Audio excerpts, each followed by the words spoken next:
Bonjour à tous, bonjour à toutes. Aujourd'hui, nouvelle vidéo analyse d'animation, ou plutôt analyse de making of, parce qu'on va regarder les coulisses de l'animation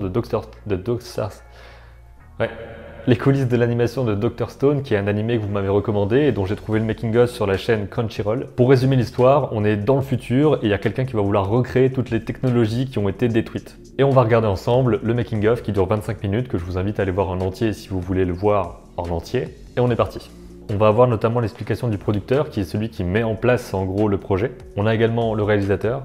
Donc là on peut voir un peu à quoi ressemble un bureau d'animateurs, ou en tout cas de personnes qui travaillent dans un studio d'animation au Japon, avec des étagères au-dessus pour placer les feuilles, les références, des choses comme ça. Quand ils animaient uniquement sur papier, c'est là qu'il y avait des enveloppes en fait, où ils mettaient leurs feuilles dedans. On peut voir ici qu'il a une tablette qui est certainement une Wacom Cintiq 32 pouces ici, vu la taille. Et je pense que là il est sur Photoshop.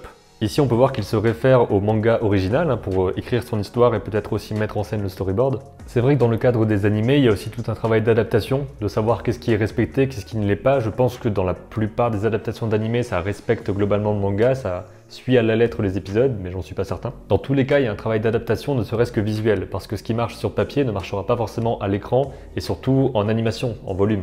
Là, on voit le travail de décor sur Photoshop, donc c'est les décors qui sont souvent beaucoup plus détaillés évidemment que l'animation, parce que c'est une seule image fixe. Ils peuvent vraiment pousser à fond la complexité du trait, des détails et des objets qu'il y a dans un décor, alors que pour l'animation, il faut forcément aller un peu plus à l'économie, parce qu'il y a beaucoup plus de dessins à faire.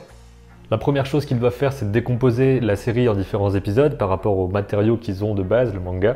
アニメーションの本数、例えば13本なのか24本25本なのかっていう話数が決まったタイミングで、そこに何本ずつ原作を置いていくかっていうのを。Là on voit par exemple un animatique qu'ils ont fait, donc les différentes couleurs permettent de dire que tel élément est un personnage, tel élément est un décor, ou en tout cas de les différencier dans le cadre, et ça va servir de référence pour la suite. Vous voyez la différence entre ce qui a été finalisé et ce qui est au départ, donc ça reste très proche en termes d'emplacement, forcément c'est une sorte de layout qui définit quel est le personnage à quel endroit et ce qu'il fait.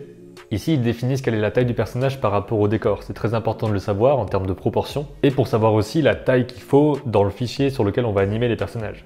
Là, il explique que dans un épisode, il y a globalement 300 plans environ, ce qui peut être vu comme beaucoup ou pas beaucoup, ça dépend comment on voit les choses, mais qu'ils ont mis plus de plans dans le premier épisode, certainement parce que le premier épisode est celui qui doit accrocher, celui qui doit peut-être envoyer le plus de choses impressionnantes. Et c'est avec ce premier épisode que les gens vont avoir envie de continuer. Et les épisodes d'après n'ont pas tous besoin d'être aussi impressionnants que le premier. Il y a aussi un équilibre à trouver parce que forcément le budget est limité, et il faut trouver des solutions pour faire ce qu'il faut avec l'argent qu'on a et le temps qu'on a. C'est une des principales contraintes en production.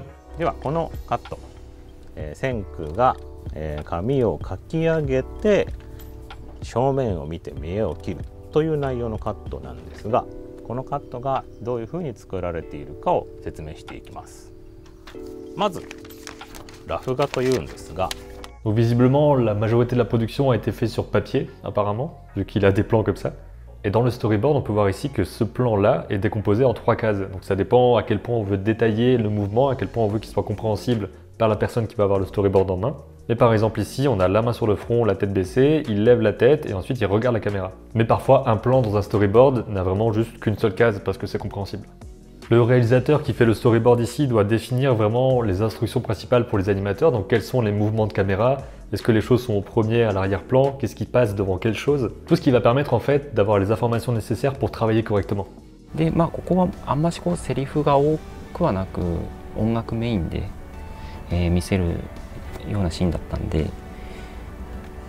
そういうシーンにしたいなと思って、割とカットを増やして、そのひまわりを見たスイカというキャラクターが、ちょっと前に出たりとか、それで他の空とか、犬とか、線空たちを見て、それに涙するっていうところを、全体的にセリフなしで音楽だけ、あとはキャラクターの芝居だけで見せていくようなことにちょっと修正しましたね。 Pour un épisode, ils ont globalement, c'est expliqué ici, 20 animateurs qui dessinent l'animation. Ça dépend des productions, certaines productions c'est plus, certaines productions c'est moins. Et donc le superviseur de l'animation, il doit faire en sorte que tout ça reste cohérent. En gros, que les personnages aient toujours les mêmes proportions, que tout se passe bien en termes de cohérence graphique tout le long de l'épisode et même tout le long de la série. Si vous voulez en savoir plus à ce sujet, j'avais fait il y a quelques temps une vidéo sur l'animation de Détective Conan, qui prenait pour base des feuilles, donc vraiment des feuilles originales d'animation et de correction que j'avais achetées au Japon, et qui vous montre un peu quel est le type de corrections qui sont faites. Parfois le personnage est vraiment mal fait quand il est fait par l'animateur et ensuite est complètement corrigé par le superviseur. Donc voilà, il y a plein de choses à savoir par rapport à ça. Ce que vous voyez à l'écran n'est pas le dessin qui a été fait par l'animateur la première fois. En tout cas, pas tout le temps. Et vous vous rendez bien compte qu'il y a tout un travail aussi de logistique en termes de papier. Ici, il faut les classer, les trier, les passer aux bonnes personnes et les conserver. Ce qui n'arrive forcément pas, ou en tout cas pas de la même manière quand on est en numérique sur ordinateur. Là, j'imagine que c'est la phase de mise au propre qui est faite sur ordinateur. 最終的にこの決めの絵になります。今見ていただいただけでもこの原画の間に何枚アニメーションが入ってたんだっていうぐらいいっぱい絵があったと思います。はい、これを埋めていくんですね。これが動画という作業です。で、今度はこれを、塗る作業に入るんですが、Il se base évidemment sur les références de couleurs qu'il y avait sur des modèles sheets pour les utiliser correctement dans le plan en question, même si parfois il y a, j'imagine, aussi quelques ajustements par rapport à la lumière ou des choses comme ça. Et voilà, à la fin on a cette animation là qui correspond parfaitement à ce qui avait été expliqué dans le storyboard. Et ensuite on y ajoute le décor qui a été fait certainement simultanément.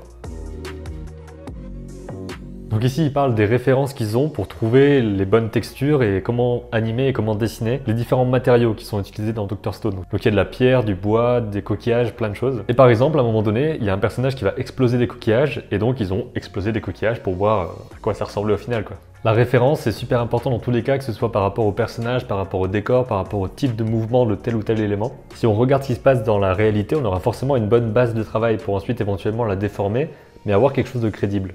Je vous invite bien sûr à aller voir ce making-of en entier sur la chaîne Crunchyroll. Il y a également un épisode qui est disponible sur la chaîne Crunchyroll FR, je crois. Et voilà pour cette vidéo, j'espère que ça vous a parlé. Il y a d'autres making-of d'animés japonais qui sont disponibles sur YouTube. Mais voilà, renseignez-vous sur comment les choses se passent si vous voulez travailler dans cette industrie-là. Il y a aussi mes vidéos interviews qui vous permettent d'avoir des retours concrets, des témoignages de professionnels de l'animation et de comprendre un peu comment ça fonctionne et qu'est-ce qu'il vous faut pour pouvoir entrer dans cette industrie et y travailler. Je vous dis à bientôt pour une prochaine vidéo et d'ici là, comme d'habitude, créez vos images et racontez vos histoires.